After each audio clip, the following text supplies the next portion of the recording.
पालकमंत्र्यांना वेळ नाहीये, त्यामुळे पोलीस इथं दादागिरी करतात. मला वाटतं हा उड्डाण पूल सर्वसामान्य नागरिकांसाठी तो खुला आला पाहिजे, त्यासाठी आमचा प्रयत्न आहे. आणि या ठिकाणी आम्ही उड्डाण पूल खाली भूमिका काय असणार आणि आम्ही या ठिकाणी आंदोलन करणार आहे.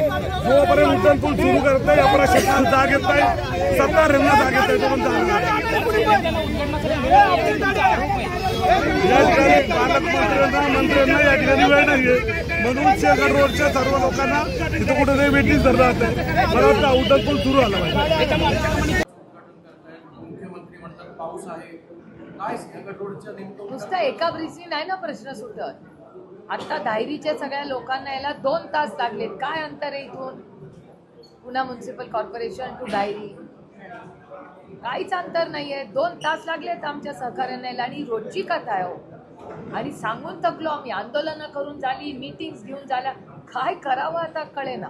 खड्डे तर आहेतच. गडकरी साहेबांकडे फॉलोअप केले, सगळं करून झालं, पण हे सरकार काहीच करत नाही ना.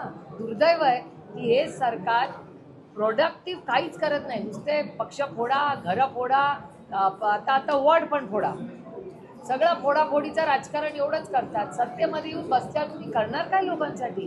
भरडला जातोय सर्वसामान्य पुणेकर. त्याच्यात आपण सगळेच आहोत, आपण नागरिकही आहोत ना. तुम्हाला पण कळतं ना आता किती त्रास होतो. मला सांगा, खड्ड्यांचं केवढं मोठं रिपोर्टिंग तुम्ही सगळे करताय.